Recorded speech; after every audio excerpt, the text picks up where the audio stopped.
Raúl, ¿cómo estás? Buenos días. Buenos días, César. ¿Cómo estás? Luchando con este aparato. Y es la primera vez que trato de usarlo y soy muy malo, por lo visto. O el aparato es muy malo, o ambos.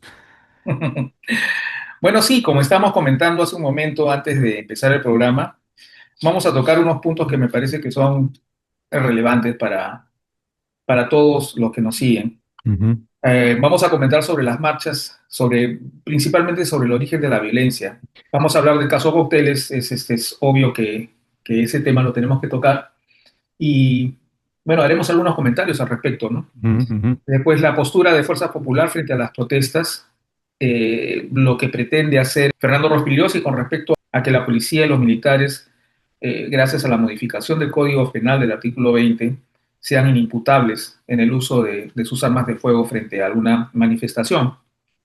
Y finalmente haremos algunos comentarios con respecto a la doctora Adela Espinosa. Debería haberse ya repuesto, pero aún no ha ocurrido. Entonces, tocaremos ese tema ya al final del programa, César. ujú, ujú. Quisiera empezar solamente mencionando un comentario. Cualquier objeción contraria a nuestras ideas son bienvenidas porque el programa se basa en discusión, ¿no? Hay una diferencia entre discutir y debatir. Es sutil la diferencia, es lingüística. Discutir es igual a igual argumentar y contraargumentar. Debatir es intentar batir precisamente, vencer eh, de buena o mala manera el argumento de la otra persona. La idea es que nosotros estamos haciendo este programa por voluntad ética. Nadie nos paga, no estamos pidiendo dinero para hacerlo y es nuestra preocupación social, política de lo que está pasando en el Perú, de lo que podría pasar en el Perú. Sobre todo la preocupación de que se pueda instituir un gobierno absolutamente dictatorial. Esa es nuestra preocupación. Ahora, dicho esto, el comentario que nos han hecho llegar más interesante ha sido defendiendo a López Aliaga y llamándonos indirectamente anticatólicos. Quiero recordar que tú eres un creyente, yo no soy creyente, pero tú sí eres un creyente y estamos acá juntos conversando y eso nunca ha impedido nuestra enorme amistad. O sea, el hecho de tener posturas diferentes en cuanto a la religión no significa ningún problema para la amistad o para el respeto mutuo. En segundo lugar, hay que recordar que nuestra crítica fue por la conducta poco religiosa, más bien de López Aliaga, que defiende la religión. Él olvida, por ejemplo, que en Gálatas 3 se dice, ya no hay judío ni griego, no hay esclavo ni libre, no hay varón ni mujer, porque todos somos uno en Cristo Jesús. Fíjense, es interesante porque esa es la igualdad de sexos. Ahora le llamarían también igualdad de género, ya puesto en la Biblia. Hay otro versículo en Lucas, por ejemplo, que dice que no se haga a los demás lo que no se quiere que a uno le hagan. O en el Levítico 19 se establece la práctica de dejar los bordes de los campos sin cosechar y las uvas caídas en la viña para que los pobres y los extranjeros puedan recogerlos y tener alimento. Esa generosidad ah, que son generosidades de principio de justicia social, le echamos en cara a López Aliaga y su falta de palabra, ¿verdad? Nos reímos la última vez a carcajadas debido a que no merece otra cosa cuando afirma de que su palabra es oro y la incumple, ¿m? Fiándose de la mala memoria de todos nosotros. Ujú. Entonces, solo quería comentar eso para dejar en claro nuestra postura al respecto. Claro que sí, César. Muy bien, empecemos por el tema del origen de la violencia. Pero antes de esto, en relación a nuestro programa, siempre agradeciendo a los que nos siguen, muchas gracias. Reiterando lo que tú ya has dicho, que están bienvenidas todas las opiniones a favor, en contra, y eso invita pues a nosotros a poder tener un espacio absolutamente amplio de opinión, ¿no? De eso se trata. Nosotros no tenemos un interés político partidario, ni mucho menos. Lo que nosotros queremos es que se defiendan los derechos humanos, que se defienda la institucionalidad del país, pero si los intereses son particulares y los intereses están por encima de lo que es el bien común, eso es lo que nosotros nos motiva a alzar nuestra voz de la mejor manera, con toda la información que podamos tener a nuestro alcance. Ujú. Muy bien. Entonces, Yo- dicho eso, el comentario era el tema del origen de la violencia. Ujú, Recordemos lo que pasó en las marchas. La marcha, como repito, ha sido multitudinaria y todo iba bien hasta 1 hora de la noche, cuando ya el sol cayó y la muchedumbre estaba dirigiéndose hacia el Congreso de la República. Es importante decir que desde horas de la mañana, muy altas horas de la mañana, qué sé yo, casi la madrugada, han habido policías vestidos de civil. No creo que hayan sido trabajadores o gente contratada, parecería ser policías vestidos de civil, que iniciaron el cierre de todos los cruces de la avenida Bancay, de manera tal que la avenida Bancay se convirtió en un callejón sin salida. ¿Mm? En algunas circunstancias anteriores, lo que ha hecho la policía es que en un momento dado de la marcha, dejar que entre gente que se dirigía hacia el Congreso, se cerraba el cordón policial y a la gente que estaba ahí metida la gaseaba. Eso ha pasado en las marchas anteriores, una y otra vez. ujú. Entonces la estrategia fue diferente. Ya no hacer a un grupo, sino a todos los manifestantes, encerrarlos en la avenida Bancay para que una vez que estén gaseados, comience a generarse todo este tema de terror y de pánico en la mayoría de manifestantes. Yo no sé si los que nos siguen han estado alguna vez en una marcha, yo sí. Yo como médico en el Perú he participado en la mayoría de marchas de protesta solicitando mejoras en el presupuesto de salud que nunca se atendió, mejoras salariales, no solamente para nosotros, sino también para todo el personal de salud. Y sé pues qué cosa es estar en una marcha cuando los policías comienzan a gasear a la gente. Es terrible, es terrible. Y mientras más gente hay, el lanzamiento de las bombas lacrimógenas causa más caos y causa terror. Y eso genera, no diría la mayoría, pero sí en muchos, una reacción violenta también, porque se empiezan a defender y comienza a haber una violencia escalada. La policía comienza a atacar, comienza a lanzar perdigones, comienza a palear, los chicos comienzan a tirar piedras, agreden a la policía, comienzan a tirar fuegos artificiales, que hecho sea de paso, también no sería una locura pensar que han habido infiltrados al respecto. Bueno, yo quisiera compartir, César, con los que nos ven, un video de manera fraccionada. En Estados Unidos ha habido, como ustedes ya saben, la semana pasada una marcha en protesta del gobierno, igual, en protesta del gobierno, de lo que está pasando al interior del país con respecto a la política migratoria, con respecto, digamos, a esta deriva que para la población significa una deriva autoritaria del gobierno, pero bueno, muy parecido a lo que ha pasado en el país. Por las calles del centro de Atlanta, como pueden ver detrás de mí, son miles y miles de personas quienes están participando en esta marcha. Esta primera línea está confirmada por personas que son líderes de distintas religiones, de distintas denominaciones, que se han unido de las manos, se han unido los brazos para formar esa primera línea. Es muy importante mencionar que esta marcha recibió el permiso de la ciudad de Atlanta para poder proceder por estas calles céntricas de Atlanta. Tienen también la colaboración de la policía de esta ciudad, la cual tiene una línea adelante de nosotros para detener el tráfico y que esta marcha pueda proceder. Son miles y miles de personas quienes están marchando ahora mismo. Empezaron con un meeting en el Centro Cívico de Atlanta, en donde hubo varios oradores, incluyendo el senador de Georgia, Rafael Warnock. Después empezaron a marchar rumbo al sur y ahora se dirigen hacia el Capitolio de Georgia, donde va a terminar este evento. Hemos visto. Muy bien, César. Creo que es suficiente con lo que hemos mostrado. Acá en Estados Unidos han habido excesos policiales, no una, sino cientos de veces Mm. contra la población o contra algunas personas en particular. Y estos abusos han podido terminar finalmente en lesiones o muerte de algunas personas. que ha sido motivo de juicios y destituciones por los jueces en perjuicio de algunos policías. Entonces nosotros no queremos estar en estos momentos santificando lo que es la policía en Estados Unidos, pero lo que sí es importante mencionar es que en esta última marcha, que es la marcha No 15 de la semana pasada, han habido 2.700 puntos de manifestantes en todo el país que han protestado contra el gobierno y no ha habido una sola bomba lacrimógena, ni se han cerrado calles. Al contrario, lo que decía el periodista es que la policía estaba favoreciendo el libre desplazamiento de los manifestantes, que han sido millones en todo el país.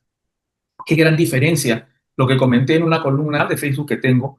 ¿Qué hubiera pasado si la policía peruana hubiera estado a cargo de eso?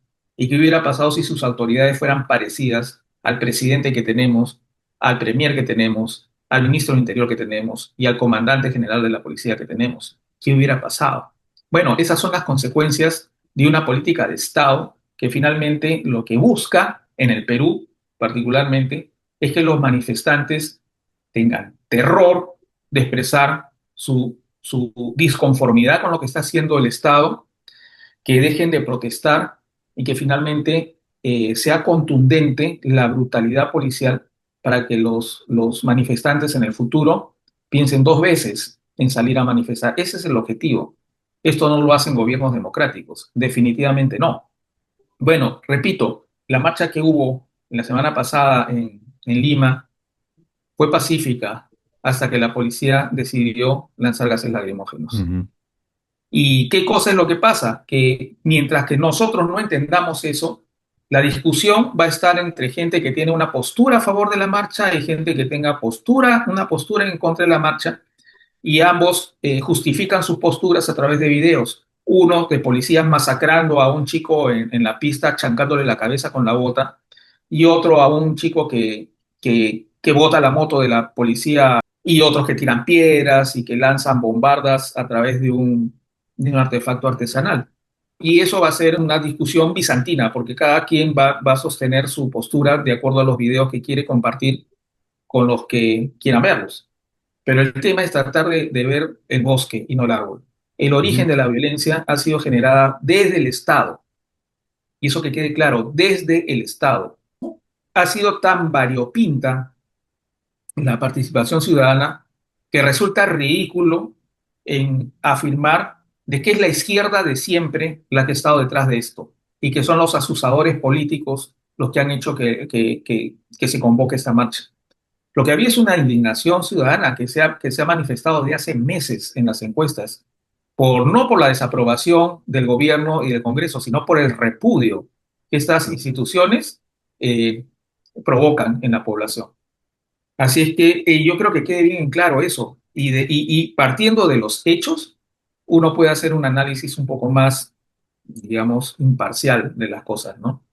Ahora, ¿cuál es el corolario? El corolario es que hay cientos de heridos, han habido gente que ha sido perdigoneada, hay gente que ha sido apaleada, ha habido un asesinato y ha habido un chico que ha sido víctima del impacto de una bomba lacrimógena en su cabeza que ocasionó que haya exposición de su masa encefálica y esté ahora en el hospital Loaiza en cuidados intensivos sometido a un coma farmacológico, tratando de salvarle la vida, con pronóstico reservado de cuál será el resultado final. Ujú. Primero, no sabemos si finalmente fallecerá o si quedará con secuelas graves. Bueno, de quedar con secuelas graves, va a quedar. Así es. Entonces, esa es Si la es que lectura vive, que claro. nosotros tenemos, ¿no? Habrá gente que no la va a compartir con nosotros, probablemente, pero no creo que si es que lo que estamos manifestando está fuera de contexto o está fuera digamos, de observar los hechos, César. No sé qué te motiva estas cosas que estamos viendo. Primero déjame pasar algo que dijo Rospigliosi para ponernos un poquito más en contexto de cuál es nuestra postura. Ujú. La muerte de este señor que se hacía llamar Berruco. Es muy lamentable que haya habido una muerte. Es muy lamentable que haya habido una muerte. No deberían haber muertes, pero el atacar a la policía con bombas molotov, con eh, pirotécnicos con piedras. Es un delito. Es un delito que no debe quedar impune. Y en este momento, la mayoría de los que han sido atacantes de la policía están libres. Eso no debería ocurrir. Esas personas deberían estar detenidas y ser sancionadas porque han cometido claramente un delito que no debe permitirse. Hay dos opciones a mi entender. La primera es que realmente crea que este señor, el desafortunadamente fallecido hombre Truco, se hacía llamar Terruco, eh, o que de mala fe diga que se llamaba a sí mismo Terruco. En segundo lugar, que está equiparando dos tipos de violencia que no pueden ser comparables desde el punto de vista de derechos humanos. Es verdad que es un delito enfrentarse a la policía, en este caso, con bombas Molotov o con artefactos pirotécnicos que pueden causar mucho daño, incluso la muerte, en ciertas circunstancias. ¿Cómo debería haber actuado la policía? Detener a estas personas, permitir que tengan un juicio justo, ¿verdad? Y que sean sancionados por lo que han hecho. Las personas que fueron detenidas en su mayoría no tenían nada que ver con ni tirar piedras, ni bombas Molotov o artefactos pirotécnicos. Lo dictaminó la fiscalía y por eso salieron libres. En otras palabras, detuvieron a gente que no estaba implicada. Eso habla muy mal de la selección de quienes estaban detenidos y por qué. Ahí más bien la responsabilidad es policial, o sea, debieron detener a las personas directamente implicadas. ¿Por qué no lo hicieron? No lo sé. Yo sí sé por qué no lo hicieron, porque esas personas, la mayoría, han sido detenidas por control de identidad, por ejemplo, o por una situación en la cual todavía no empezaba el gaseo. Ujú, Entonces, porque en el momento que empezó el gaseo, el enfrentamiento comenzó a ser tan brutal entre ambas partes que era muy difícil, detener a una persona. bueno, en el En momento del ese tema, gaseo se abalanzaron sobre varias personas y las golpearon y qué sé yo. En otras palabras, acá no defendemos el hecho de que no sea delictivo el tirar bombas Molotov o disparar cosas pirotécnicas al cuerpo. Es un delito. Pero también es un delito lanzar bombas lacrimógenas directamente al cuerpo, tirar bala a una persona.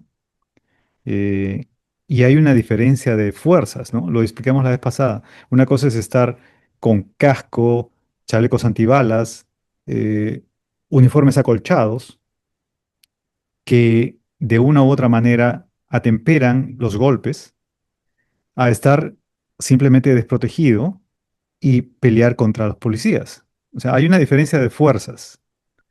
La policía pertenece al Estado, es parte del Estado, es administrada por el Estado y por lo tanto no puede incurrir en actos de violencia semejantes a los que son delictivos. O sea, no puede incurrir en actos delictivos. No puede permitirse actuar de igual manera que quienes fomentan la violencia. En el momento que lo hacen, se desautorizan éticamente y, bueno, y políticamente, ¿no? Cuando Rospigliosi dice, como quejándose, claro, se han detenido y se han soltado a esta gente, y luego hay un policía, porque esa parte que no le hemos pasado, hay un policía detenido, ¿no? Como si fuera un acto arbitrario. Hemos visto los videos en los cuales este hombre dispara.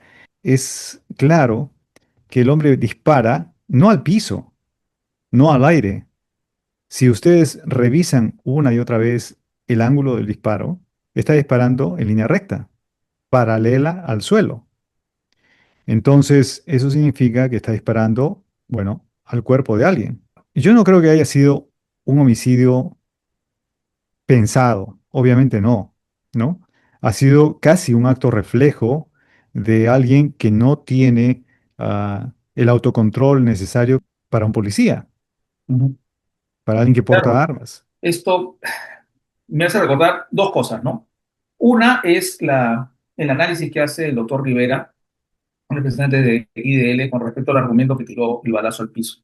Cuando una persona sabe de armas, ¿no? Mínimamente, con conocimientos mínimos, sabe que si está dirigiendo el arma hacia una multitud y tira al piso, hay una altísima probabilidad de que esas personas que estén en esa dirección sean afectadas por la bala. Ah, claro, por el No rebote, necesariamente tiene que ser dirigida por al piso supuesto. para saber de que esa bala puede herir y puede matar. Ujú, ujú. Y sobre todo que es una persona entrenada en eso, porque Claro. él pertenece a una división especializada de la policía.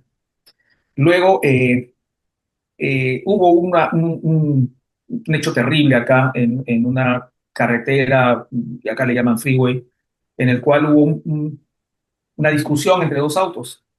Entonces, uno de ellos que estaba detrás del carro que estaba discutiendo, sacó un arma y disparó hacia el carro y falleció una criatura de 1 año. Entonces, finalmente, el argumento de que no, yo tiré la bala al carro y no sabía que había alguien ahí y eso no fue argumento para que esta persona sea detenida, sea sentenciada y sea eh, puesta en prisión por años por haber asesinado. Entonces, ese argumento no tiene ningún asidero de que estaba tirando la bala al piso y no fue directo, no tiene absolutamente ninguna justificación para el resultado final, que fue el Claro. fallecimiento de este muchacho, ¿no? Sí, bueno, yo he practicado tiro con rifle y con pistola en mis años juveniles. Entonces, sé perfectamente cómo va el asunto, ¿no? Además, si tú disparas al piso corriendo, porque este hombre se voltea mientras está corriendo, el ángulo es así y el rebote es así. Ujú. Entonces, está claro que puede herir a cualquier persona. Entonces, es un acto mínimo de negligencia y estupidez, guiado por el miedo, sin duda, ¿no? El temor a que lo linchen o lo asesinen es, yo creo que es la motivación. Ahora, que lo linchen o lo asesinen es altamente improbable, ¿no? O sea, que lo hubieran linchado y asesinado.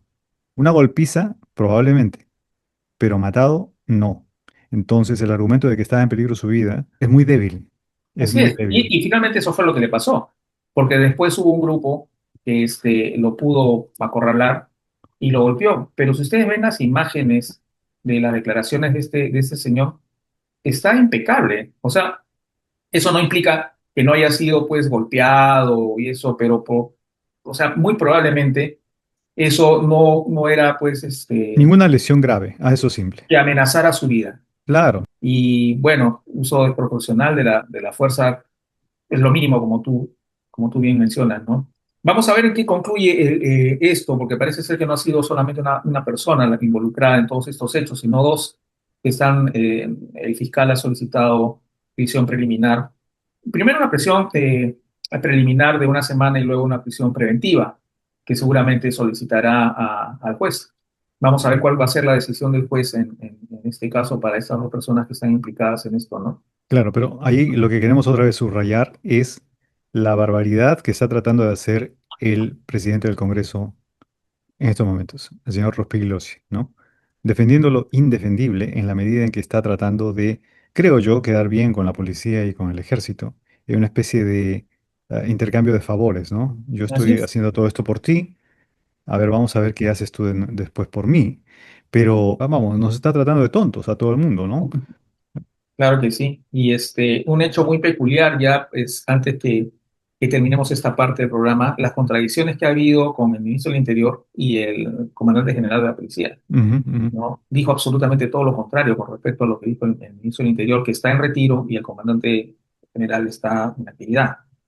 Entonces, reveló el nombre de la persona implicada, eh, mientras que el ministro del Interior decía de que no había habido ningún personal policial vestido de civil, por ejemplo, ¿no? Entonces, yo creo que ahí hay una pugna. Ya se había dicho de que había una relación áspera entre ambos, entre el comandante general de la policía y el ministro del Interior. Yo creo que ha sido obvio lo que ha ocurrido, porque lo que dice el comandante general de la policía, revelando la identidad de que ha perpetrado este asesinato, no es porque él tenga pues una moral indiscutible, ni que tenga pues pergaminos para ser defensor de la verdad y de los derechos humanos. Él ha tenido fotos innumerables con la pestilencia y ha tenido cada, digamos, declaración pública, una peor que la otra. Ujú. Así que eso no lo dignifica. Más bien lo que revela es que hay ahí una ficción que ha sido revelada por estos hechos. Permíteme, Raúl, para terminar con el tema de la violencia, mencionar dos cositas, ¿no? La primera es el artículo 45 de la Constitución Política nuestra, del Perú. Dice, ninguna persona, organización, fuerza armada, policía nacional o sector de la población puede arrogarse el ejercicio de ese poder. Hacerlo constituye rebelión o sedición. Esa es una. Y yo creo que estamos más o menos de acuerdo y más del 90% de la población en el Perú siente que quien se está arrogando el ejercicio pleno del poder es el Congreso de la República, ¿no? Olvidando que el poder del Estado emana de la población, del pueblo llano. En el artículo 46 dice, nadie debe obediencia a un gobierno usurpador ni a quienes asumen funciones públicas en violación de la Constitución y de las leyes. La población civil tiene el derecho de la insurgencia en defensa del orden constitucional. Otra vez, aquí tenemos que recordar que la mayoría de la población siente que hay una usurpación de poder de parte del Congreso de la República y tú ya has hablado muchas veces de cómo nuestra Constitución ha sido manoseada, ultrajada, cambiada en más de la mitad por este Congreso, dicho sea de paso, sin llamar a ningún referéndum para hacerlo. En ese sentido está perdiendo su legitimidad, por lo menos política y ética. Ah, la otra cosa que quería mencionar era la definición misma de insurgencia que propone el Diccionario de la Lengua Española. ¿Cuál es la definición? Levantamiento contra la autoridad, simplemente, ¿no? Es lo que está moviendo a las protestas en nuestro país. ¿M? Entonces, desestimar o desautorizar, o por lo menos llamar terrorismo a esa manifestación de el profundo desagrado y desacuerdo contra el gobierno actual, es muy peligroso en primer lugar y en segundo lugar es una completa falacia, ¿no? Que solo pueden atender personas que están obnubiladas o temerosas de esta suerte de sombra del comunismo que están tratando de instalar en la mentalidad de todos eh, para que se mantenga este régimen, ¿no? Es decir, crear el famoso fantasma del comunismo como para que este régimen siga vivo. Ahora, hay partidos socialistas, ¿no? En Francia, en Inglaterra, en Estados Unidos, acuérdense de Bernie Sanders, acá en los Estados Unidos, y se enmarca dentro de canales democráticos, objetar, discutir, ah, etcétera. El hecho de satanizar a otros individuos por sus creencias es muy peligroso. Miren, el cuco del comunismo chino, el cuco del comunismo soviético o cubano, mire todo el daño que han hecho. Ok, estamos de acuerdo en eso, estamos de acuerdo en que llevados a esos extremos, esta ideología es tremendamente peligrosa porque desaparecen los derechos individuales. Estamos totalmente de acuerdo en ello. Pero combatir esa postura política, negándola, objetándola militarmente solo, o policialmente, diciendo que eso es terrorismo, simple y llanamente, es un error, creo, porque no todos los partidos comunistas son terroristas, no todos los partidos socialistas son terroristas. Hay izquierda moderada al respecto. Entonces, hay que simplemente separar las cosas, quiénes son, quiénes no son. Y no Ujú, hablar en términos generales, ¿no? Como lo hace el periodista Hugo Guerra, por ejemplo, que hace poco dijo que había que disparar al populacho, prácticamente. ujú. ¿M? Entonces, esa suerte de desprecio, porque eso no es otra cosa más que desprecio, al reclamo popular es inaceptable. Y la otra cosa, para terminar mi punto de vista, es que este gobierno, tú lo has dicho, este gobierno no tiene autoridad moral para ser defendido eh, desde el punto de vista político. Es decir, el señor Rospigliosi o el señor Guerra están saliendo a defender lo indefendible, ¿no? Cuando se dice que están yendo en contra de la democracia, ¿qué democracia la que existe en estos momentos guiada por el Congreso? ¿No? Más bien hay una usurpación de la democracia. Ese es nuestro punto de vista. Quienes la objeten, perfecto. Pero nuestro punto de vista es que hay una usurpación de la democracia. No hay un equilibrio ya de poderes. Hay una contaminación del Congreso, de los poderes del Estado. Incluso el presidente actual, el presidente encargado, Geri, demuestra claramente que está al servicio del Congreso. ¿Mm? Caso Cócteles. Caso Cócteles era una crónica de una muerte anunciada. Ya lo había dicho incluso el mismo Domingo Pérez, que esto iba a ocurrir. Pero el tema es importante decirlo. Tengo acá una noticia de Infobae, pero creo que vamos a resumirlo porque ya esto se ha comentado desde antes, ¿no?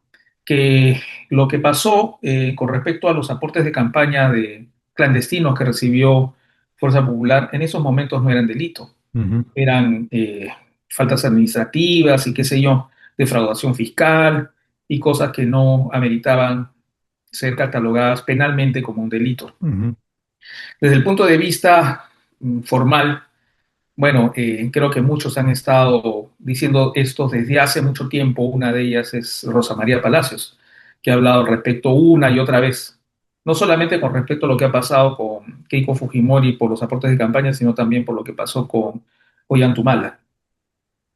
Así es que, sin embargo, es importante no, digamos, olvidar lo que ha pasado. Primero, que han sido aportes clandestinos, ¿no? Segundo, que han sido aportes clandestinos con un objetivo preciso. No eran en bien del país, eran evidentemente en intereses particulares de los empresarios, principalmente del Grupo Romero, que dieron $3.600.000 a Keiko Fujimori, y muestra de ello es lo que ha pasado con las AFPs y lo que pasó anteriormente con el tema de los autónomos. Segundo, presentaron aportantes falsos. Eso está absolutamente comprobado ujú, y pitufiaron el dinero de manera tal de que estas personas hicieran aportes exactamente con el mismo, ni siquiera tuvieron la delicadeza de hacer los depósitos con diferentes montos, era exactamente el mismo monto con centavos, lo que hacían esas personas que en ningún momento hicieron ese depósito de su pecunio. Esto fue para la impresión de Domingo Pérez, un blanqueo de dinero. Y creo que en términos generales, por más que no sea un delito, ese es el fondo. Están tratando de convertir un dinero clandestino en un dinero lícito, que ya no es clandestino, sino un dinero que era bancarizado, pero ujú, por personas que no tenían pues la capacidad económica ni los recursos para poder hacer ese tipo de depósitos a favor de un partido. Se inventaron cócteles, eso es mentira, ¿no? Es decir, más allá de lo que pueda haber hecho este Tribunal Constitucional, no olvidemos quién es Keiko Fujimori, qué cosa es su partido y qué cosa han hecho para tratar de justificar estos dineros, desde mi punto de vista, mal habidos, dinero clandestino, que lo transformaron parte en aportes de campaña y parte en dinero para su propio pecunio. No, ese dinero también ha ido a las arcas del marido, el ex marido de Keiko Fujimori y de ella también, inventando pues compras ficticias y una serie de cosas. Entonces, que quede bien claro qué cosa es Fuerza Popular y qué cosa representa. Acá no ha habido una persecución política, lo que ha habido es persecución del delito, que lamentablemente para muchos juristas no fue la mejor estrategia la desarrollada por Domingo Pérez para poder eh, meter a la cárcel a Keiko Fujimori, que ahora sí es delito. Entonces, miren que hay una línea muy delgada entre lo que puede ser delito y lo que puede ser moral.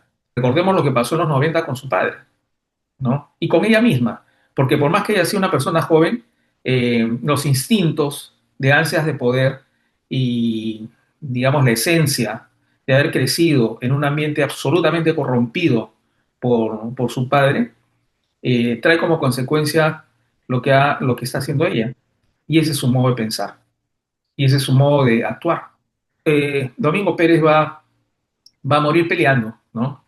Él va a ir al juzgado a tratar de sustentar el por qué no puede ser, digamos, puesto al archivo todo lo que se ha actuado durante tantos años en relación a Fuerza Popular y en relación a los aportes de campaña y al caso Cocteles.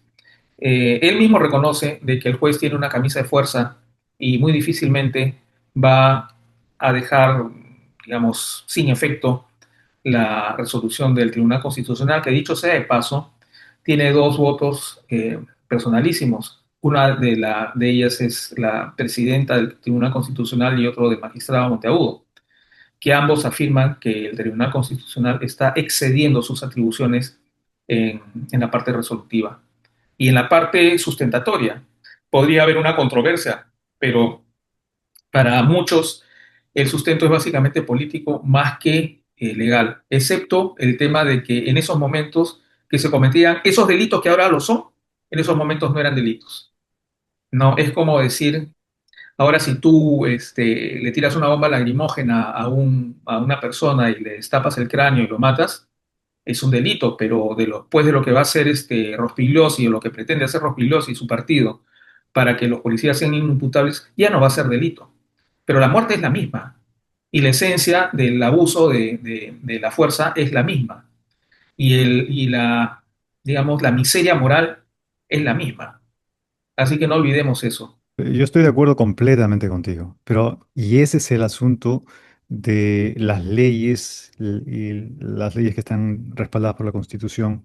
La Constitución y las leyes políticas en el Perú y en cualquier parte del mundo tienen que ser refrendadas, fiscalizadas o negadas por la gente, por nosotros, por todos nosotros, que somos el sustento del Estado, ¿no?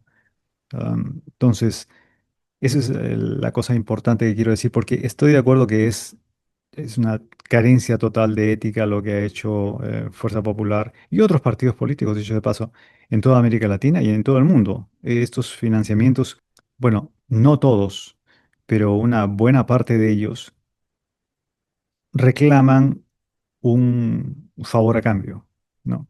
Yo te doy, digamos, $100.000, pero espero que gentilmente me ayudes a poner tal o cual ley, me facilites la inversión en tal o cual cosa, etcétera, etcétera. Esto está cantado en cualquier parte del mundo. Acá en los Estados Unidos están los famosos lobbies que ya han sido denunciados una y otra vez y que tienen que ver con precisamente lo que es un amable chantaje ah, político y que todo el mundo sabe de qué va la cosa, ¿no? Entonces, dicho esto, esta es la ley de los partidos políticos. El título sexto habla de ese financiamiento, de cómo debe financiarse un partido político. Acordémonos que esto ya es en el 2025, o sea, ya ha sido modificada la ley. Ahora, constituyen infracciones graves con respecto a el financiamiento, ¿no? Aparte de no expedir recibo de las aportaciones, no informar sobre la relación de los aportantes de las actividades, ¿no? Recibir aportes en efectivo superiores al 25% de una unidad impositiva tributaria fuera del sistema financiero, ¿ok?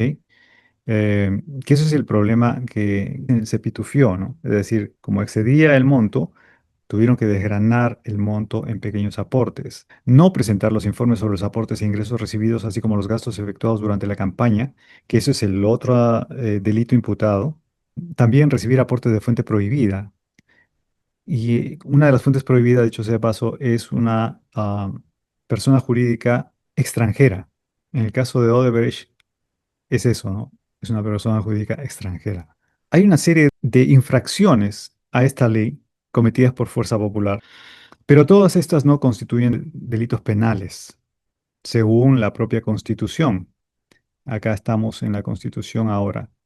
El artículo 24, la parte 2, artículo 24, inciso D de la Constitución Política, dice, nadie será procesado ni condenado por acto u omisión que al tiempo de cometerse no esté previamente calificado en la ley de manera expresa e inequívoca como infracción punible ni sancionado con pena no prevista en la ley.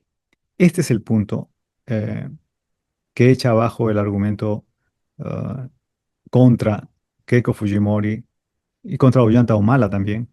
¿M? Porque en el momento en que recibieron los aportes, no estaba constituido como un delito Ujú, el recibir estos aportes. El problema es administrativo. Incurrieron en una infracción grave administrativa al primero no declarar todo de una manera transparente cómo se había recibido. En segundo lugar, haber diseminado o fraccionado los aportes para que aparecieran como aportes menores a la unidad impositiva, al 25% de la unidad impositiva, de manera que no fueran objetados. Y en tercer lugar, también, y eso es posible de probar, haber derivado estos aportes con fines personales también.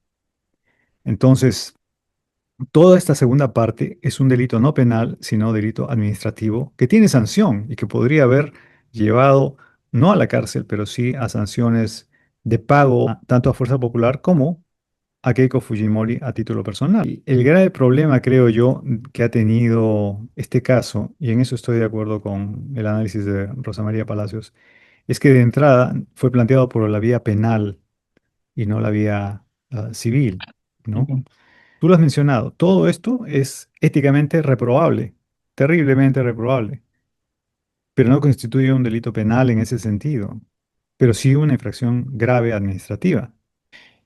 Ese es un problema que tiene cola por la sencilla razón de que, ¿qué pasa ahora con Humala? La defensa de Humala ya ha sacado un comunicado diciendo que es inaceptable que se, digamos, se perdone a Fuerza Popular y mantengan en la cárcel a Ollanta Humala. ¿M? Porque implicaría doble rasero. Ahora, ¿cómo va el Poder Judicial a manifestarse al respecto? No lo sé. El caso de Susana Villarán es distinto, ¿no? Porque en el caso de Susana Villarán no es por lavado de activos, por cohecho, ¿no? cohecho, por cohecho. Es Ujú. completamente diferente y ahí sí hay un caso que puede derivar en penal.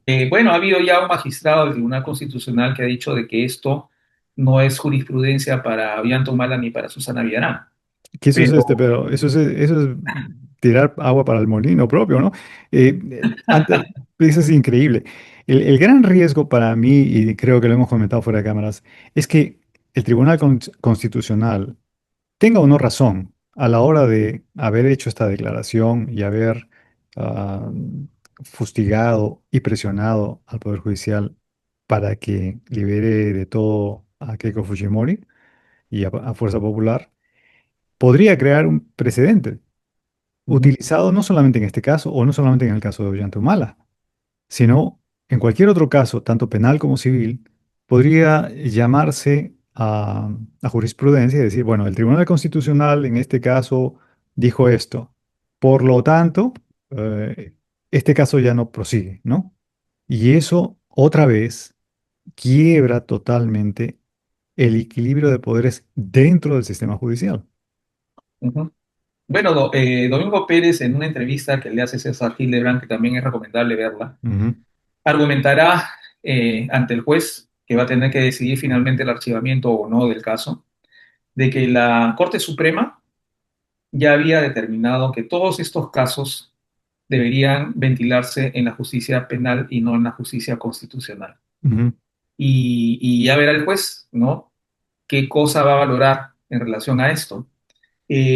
Bueno, sin embargo, él no tiene mucho optimismo en relación a la lucha que va a hacer, pero va a pelearla hasta el final. ujú. Y al margen de las críticas que puedan haber hecho o que se puedan haber hecho en relación a su desempeño como fiscal del grupo especial que ha estado viendo este caso, su valentía es realmente destacable, ¿no? Porque frente a un monstruo corrupto que está detrás de todo esto, él la está luchando. El Tribunal Constitucional en su parte sustentatoria argumenta que ha habido pues violación de los derechos fundamentales de Keiko Fujimori y de algunos otros. Entonces, tiene riesgo de que sea enjuiciado y que finalmente se decida su prisión, pero vamos a ver qué cosa piensa la fiscalía al Le respecto. pueden exigir mucho dinero por reparación civil, tanto Keiko Fujimori como finalmente, si es que le dan la razón a Ollantumala de que salga libre, Ollantumala también podría exigir una reparación civil de mucho dinero, de mucho dinero. Entonces, ese es el otro problema, ¿no? Que Ujú. tendrían que realmente tener derecho a una reparación civil por todos los años en los cuales han sido enjuiciados y por el tiempo que han estado en la cárcel. Vamos a ver qué sucede, César, Ujú, porque qué cosa pasaría si es que Ollantumala acude al juez y solicita que se le exonere y que se archive su caso, igual que lo que pueda pasar con Fuerza Popular y Keiko Fujimori. Eso podría ir al Tribunal Constitucional también, ujú. ¿no? Y vamos a ver en qué situación estaría. En realidad, Sí. este, es un tragicómico el post que hace Farid Kahat en su cuenta de Facebook. Habla que Fuerza Popular, dos puntos, muchas gracias, Tribunal Constitucional. Tribunal Constitucional, dos puntos, de nada, porque ustedes nos pusieron en nuestros puestos. Ollantumala, dos puntos, por favor, quiero que se me trate de la misma manera. Tribunal Constitucional responde, ustedes no nos pusieron en nuestros puestos. Entonces, pasará eso. Yo creo que, como digo, podría ser una tragicomedia, pero cualquier cosa puede pasar, Pero ¿no? ahí se expondría, ya claramente caería la careta, ¿no? Es decir, sería indefendible su punto de vista, ¿no? No Bueno, tendría coherencia. la postura de Fuerza Popular frente a las protestas, que ya, bueno, ya lo has comentado bastante bien hace un momento, pero quisiera insistir en lo que ya habías comentado hace un momento en relación a lo que está proponiendo Fernando Rospigliosi. Anuncia la presentación de un proyecto de ley para darle inimputabilidad a policías y militares. Se refiere al uso indiscriminado de sus armas de fuego en relación a las protestas, ¿no? Bueno, dice que está en evaluación, pero en la práctica, según este comentario, dice, en la práctica la propuesta busca blindar a los efectivos involucrados en casos de represión o uso excesivo de la fuerza, bajo el argumento de que actuaron en cumplimiento de su deber.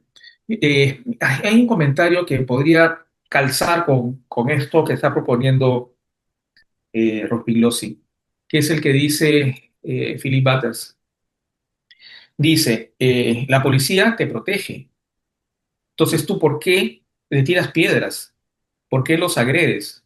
¿Acaso, dice él, cuando hay una huelga médica, tú le tiras piedras o agredes a los médicos? No, porque los médicos te salvan y la policía te protege.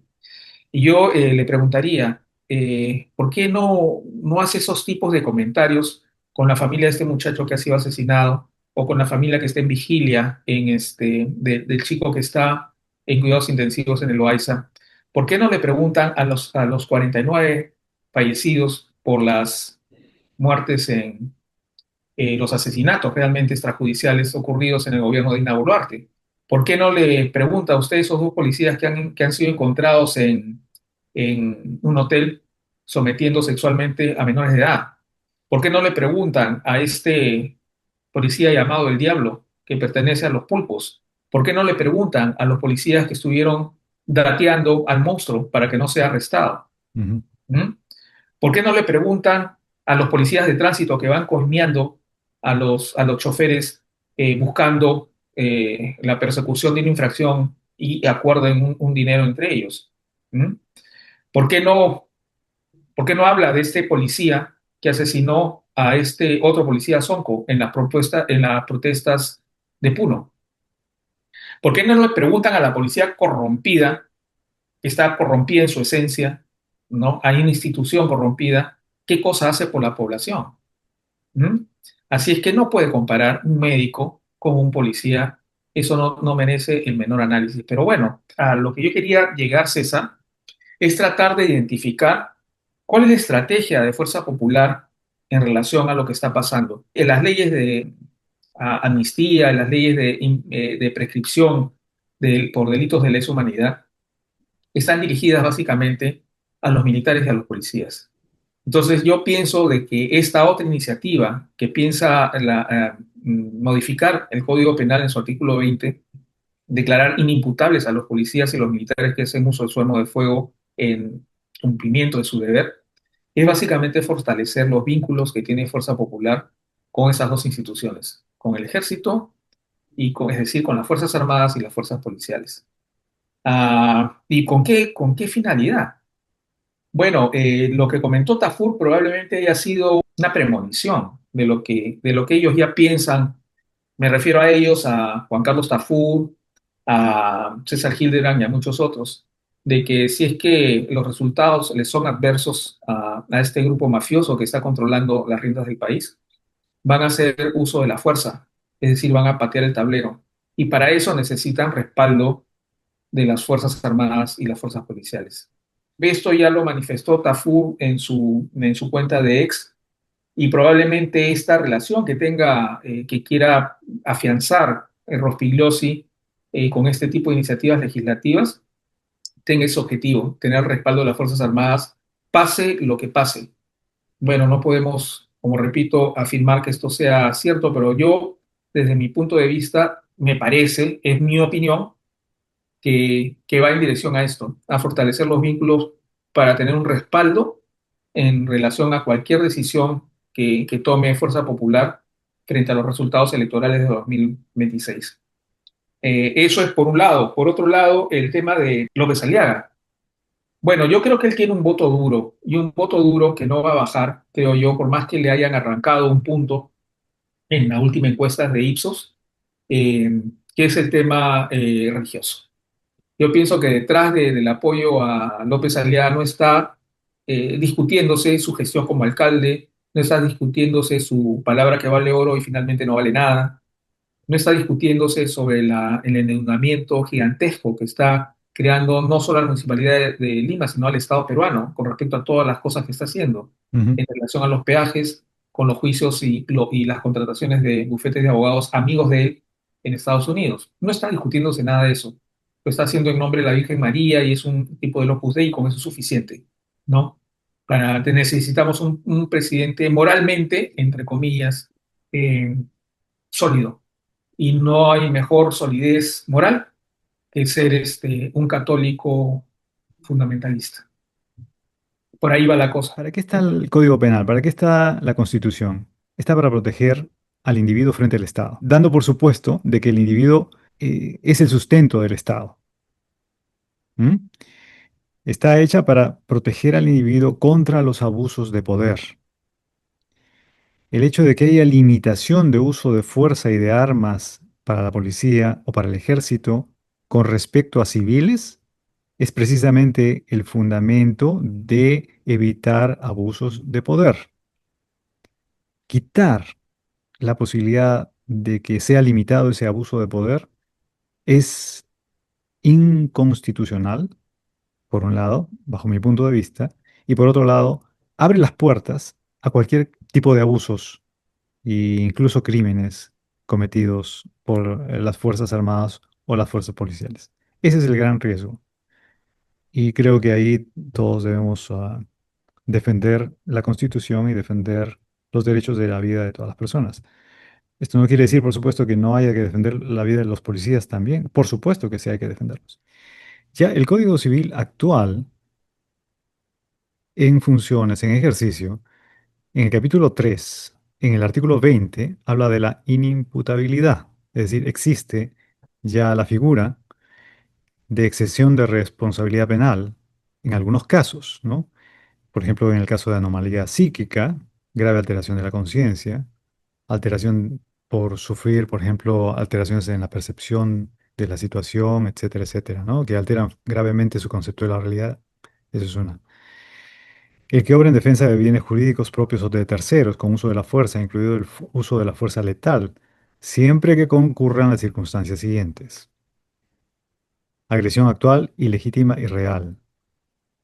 B. Necesidad racional del medio empleado para impedirla o repelerla. Esto es importante, necesidad racional. Se excluye para la valoración de este requisito el criterio de proporcionalidad de medios, considerándose en su lugar, entre otras circunstancias, la intensidad y peligrosidad de la agresión, la forma de proceder del agresor y los medios de que disponga para la defensa la persona que estaba haciendo uso de la fuerza, ¿no? Entonces, este es el acápite que se borraría, creo yo, de tener éxito la propuesta de Rospigliosi. ¿Mm? Ya no habría esta necesidad racional, ni se excluiría la valoración de ese requisito, ni la idea de la proporcionalidad de los medios, ¿no? Lo que quiero dar a entender con todo esto es que ya existe atenuantes para la conducta del policía, por ejemplo, que ha matado a Truco, ¿no? Ya existen dentro del Código Penal formas en las que un abogado defensor podría atemperar la condena de este policía. De manera que en términos racionales, en términos de defensa del Estado, no tendría por qué modificarse el artículo, que de por sí ya está tratando de defender la conducta de las Fuerzas Armadas o las fuerzas policiales, ¿no? Es decir, tratando de proteger de alguna manera el uso de la fuerza. Ujú. Modificar ese artículo agravaría aún más el derecho del civil, de la persona que no porta armas letales, para defenderse, ¿no? En realidad. No sé si es a través de la Procuraduría de la Policía, pero están demandando de que la Fiscalía ha actuado de mala manera con respecto a la investigación de este policía que asesinó a este chico, porque se están duplicando funciones, porque según la ley que proviene de este Congreso, la investigación la tiene que hacer la policía y no la Fiscalía. Entonces, vamos a ver en qué queda ese tema. Eh, bueno, en cuanto a, a los atenuantes para este policía, bueno, Truco no representaba una amenaza para su vida, No, para estaba nada, para completamente nada. lejos. Entonces, ellos quieren tratar de argumentar de que fue un accidente, en términos más simples, ¿no? De que simplemente vino la turba a tratar de agredirlo y él no tuvo más alternativa que tratar de intimidarlos con su arma de fuego y fue una bala accidental la que dio muerte a Truco. Bueno, este tema va para largo, César. Y terminando el asunto, creo yo, y que es importante decirlo, ya la Junta Nacional de Justicia está iniciando el proceso de la reincorporación de la autora Delia Espinosa a la Fiscalía de la Nación. Probablemente en horas de la mañana de miércoles o la tarde del miércoles se sepa más detalles de qué se trata esta reposición de la doctora Delia Espinosa, si van a haber algunas limitaciones en relación a la resolución que va a emitir la Junta Nacional de Justicia o no. Ujú, Entonces, bueno, sea como fuese, es una buena noticia sacar a un cuello blanco al frente de la Fiscalía, ya es una buena noticia. Esperemos a ver qué cosa finalmente se decide. Ojalá que no haya ninguna restricción, porque la resolución del juez es bastante clara, tiene que reincorporarse a sus funciones a plenitud. ujú, Entonces, pero conociendo de qué pie cojea esta Junta Nacional de Justicia, cualquier cosa se puede esperar. Frente a todo lo que pasa, es una buena noticia que salga un cuello blanco de la titularidad interina. El Estado, pues, haciendo cambio y medio en la fiscalía a favor de los intereses del grupo mafioso que gobierna, ¿no? ujú, Con todo lo que ha hecho de irse al Congreso diciendo que había sido un sobredimensionada la cantidad de denuncias, que hasta por gusto le estaban denunciando a los congresistas. En fin, cuando él, como titular de la fiscalía, no debió ir a dar ese tipo de declaraciones porque él los está investigando en teoría, ujú, ujú, en teoría. Entonces tú no puedes ir a darle la mano a un investigado ni a pasarle la franela. Vamos a ver en qué queda esto y qué cosa pasará con el sujeto que está ahora el presidente transitorio en relación a todos creo que tiene 5 expedientes abiertos, ujú. además del tema de la violación. ¿Mm? Claro, sí, pues no les conviene para nada que Delia Espinosa No, vuelva. para nada. Ese es el Y algo van a asunto, ¿no? hacer, de eso no tengas la menor duda. El señor Gerí está tratando de limpiar su imagen como sea, ¿no? Está cargando perdido. Recogiendo perritos, Sí. otra vez imitando el estilo Bukele, o llevando al Señor de los Milagros. Sus asesores, casi de campaña, están haciendo un buen trabajo, ¿no? Un trabajo que está en las lindes de lo ridículo, pero están trabajando. La pregunta es, nosotros, los ciudadanos, ¿vamos a olvidar lo que significa Gerí en esta presidencia por estas imágenes, por verlo recoger perritos muy sanos, por lo visto, en las calles, Mm. vamos a olvidar, vamos a olvidar todas las denuncias de enriquecimiento ilícito que están, vamos, bastante documentadas debido a estas imágenes. Bueno, dos cosas, ¿no? Acuérdate que Judas estuvo en la última cena compartiendo el pan y el vino, por un lado. Por otro lado, Hitler también sostuvo la Biblia. Así es que este individuo se ponga a cargar el anda del Señor de los Milagros, yo creo que no lo santifica para nada, ¿no? Con los antecedentes que hay de personas miserables que han tratado de acercarse a la religión con fines absolutamente, pues, intereses particulares. En defensa de Judas, hay dos en defensa de Judas, y yo creo que en eso es moralmente superior a Gelí. Ajá, Primero se suicidó, lo cual significa una conciencia moral. Y en segundo lugar, por lo menos según los relatos bíblicos, él lo que quería era una suerte de rebelión violenta precisamente, ¿no?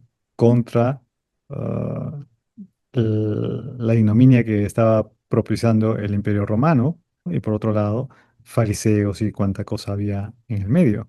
Acordémonos de que en la época de Jesús, cuando estaba vivo, habían muchos hombres que reclamaban el título de Mesías, que ya, significa libertador, y había muchos Mesías violentos, es decir, que llamaban a las armas. Entonces, Judas tendría al menos la justificación de ir en contra de las injusticias sociales.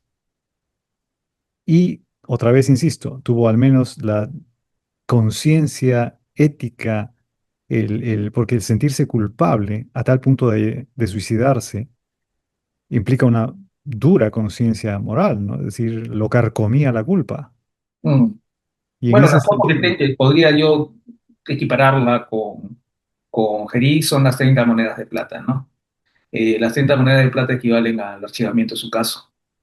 Y sí. obviamente eso lo, lo pinta de cuerpo entero, no solamente a él, sino a ese cuello blanco, que espero que la verdad posible salga donde está y que en algún momento también sea destituido y sea también puesto en el banquillo de los acusados por tráfico de influencias, que Ujú, también ha ujú, sido, por cierto, sacada del Código Penal por este Congreso. Porque como el tráfico de influencias podría ser menor de 5 años, entonces ya no hay prisión ujú, preventiva, ujú, ya no hay prisión preliminar, ya tampoco probablemente entren como crimen organizado por todo ese tema de los cuellos blancos, que son una banda criminal realmente, ¿no? ujú, ujú.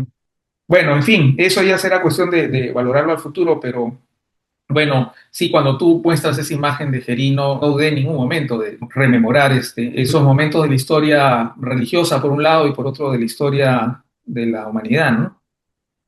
Así es que, bueno, buena noticia que regrese Delia Espinosa. Vamos a ver cuál será el alcance de su retorno y estar digamos, siempre al pendiente de lo que pase, ¿no? Lamentablemente, la muerte nunca podrá ser reparada, nunca se va a recuperar la vida de una persona asesinada trágicamente. Y vamos a ver qué pasa con este otro chico que está en cuidados intensivos en el Loaiza también. Ya lo comentaremos en el próximo programa, César. Ujú.